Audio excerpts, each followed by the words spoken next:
dagat kita na ang mga F-18 fighter jets na dala ng US aircraft carrier Ronald Reagan sa pangalawang pagbisita nito sa bansa. Sa loob ng napakalaking maintenance hangars ng nuclear-powered aircraft carrier, matatagpuan ng ilan lang sa tinatayang 70 eroplanong pandigma. Nasa bansang aircraft carrier para sa isang port visit para makapagpahinga at makapamasyal ang 5,000 crew ng barko.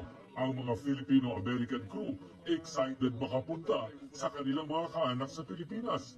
Kahit ubong kate, ipinagmamalaki nilang hindi pa rin nila nakakalimutan ang pambansang salita. Marunong po ako mag-Tagalog at saka Kapampangan po. Opo, dita ko mo po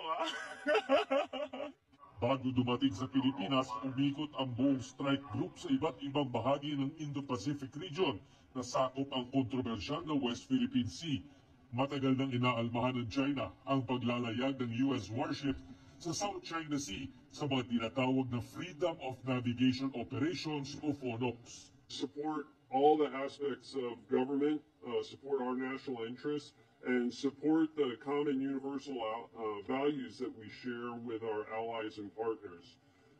Those missions reinforce our commitment that we will fly, steam, and sail anywhere international law allows.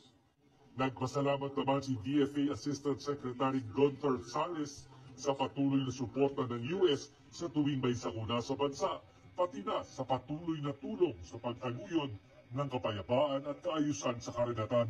We welcome this visit of the USS Ronald Reagan along with similar FONOPs and related exercises as a testament to our joint commitment to keeping the South China Sea as a sea of peace, security, stability, and prosperity.